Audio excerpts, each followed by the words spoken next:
Yebo, I am Andrew Mena. I'd like to welcome our viewers from Kenya and around the world. The Courier show looks at evocative issues that surround sports, technology, politics, and art. First, a look at our major stories. Guatemala volcano eruption, mourning the death of Kate Spade, why African countries can't win the World Cup. Roughly 200 people have gone missing and 75 have perished in a city in Guatemala. The search for the missing bodies is taking a slow turn due to the emission of large amounts of boiling mud, ash, and rock. Fashion designer Kate Spade was found dead in her New York home. Kate Spade was a handbag and fashion designer. The Council Fashion Designers of America said that Kate Spade had a great impact in the fashion of the United States of America. The police stated that the cause of her death was suicide. And on to our main story. The World Cup is fast approaching and teams all over the world are making sure that their key players are in tip-top shape. There are 4 African countries that are participating in the World Cup, which begs the question, where is Kenya? Out of the 3 global stories we have in store for you, we shall be focusing on this one. There is no Eastern African team participating, considering Kenya is among the developed countries. It's one of the most developed countries in Africa. How come it didn't qualify? Engage with us at the Courier, at our Twitter handle, at the Courier, or at my Twitter handle, at Quasi_Minor, with the hashtag, where is Harambee Stars?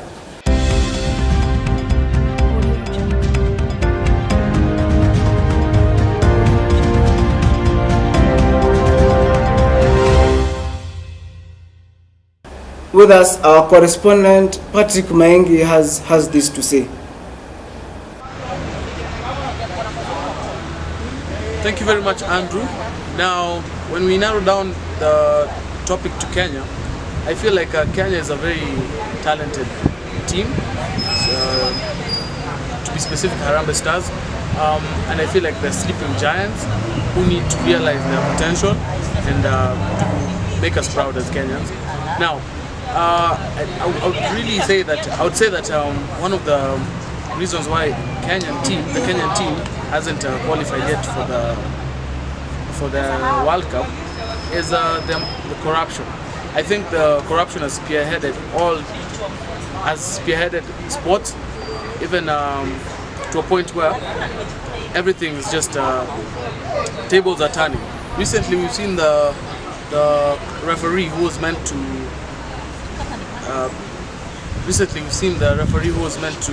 oversee some of the matches as an assistant referee rather, in the 2018 Russia FIFA World Cup. But due to corruption, he had to take a bribe, and you can see some of these issues are what are affecting Kenyans in all areas, even in sports. Thank you, Andrew. Back to you. At P. Maingi says that, I think Harambee Stars are sleeping giants who need to realize it because Kenya has lots of potential.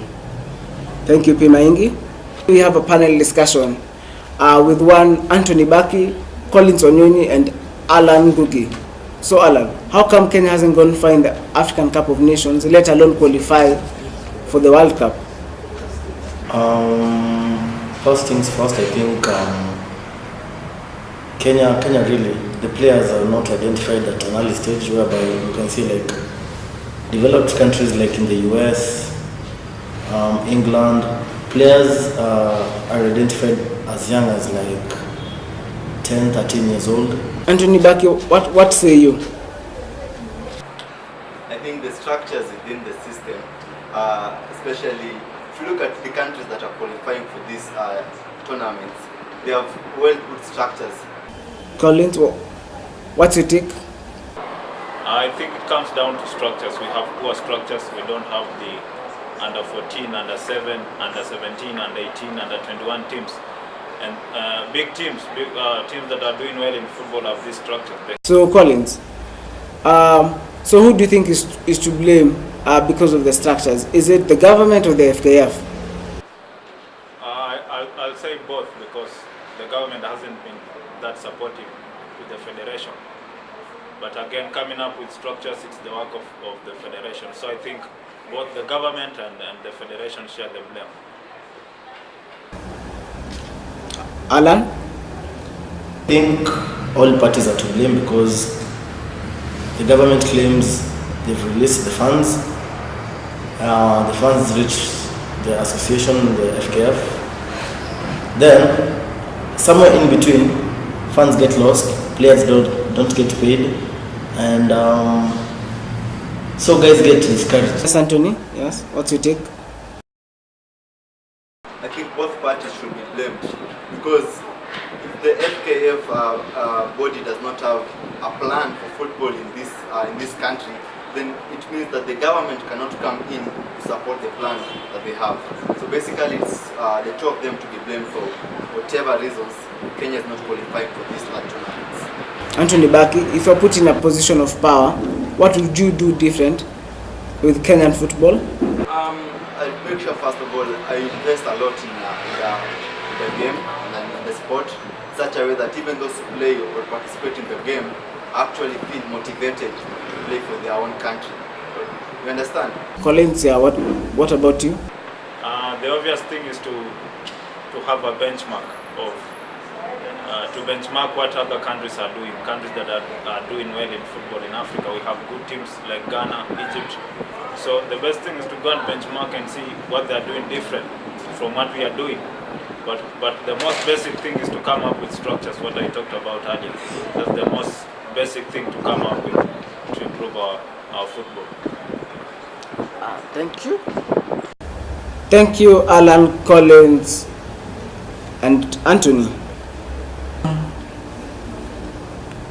We have another tweet from Atuangwe Kinyo, who says that Kenya needs to pull up the socks if it wants to go far.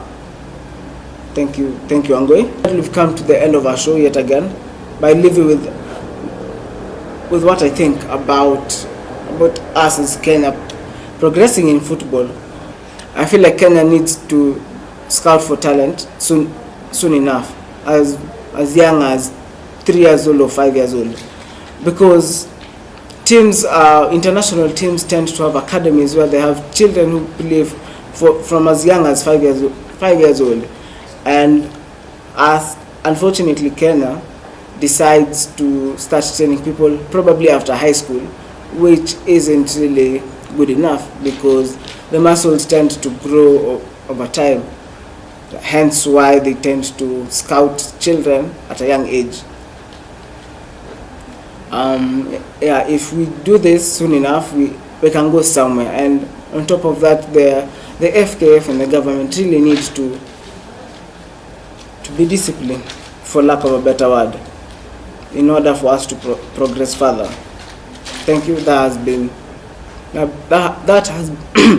been the Courier. See you next time.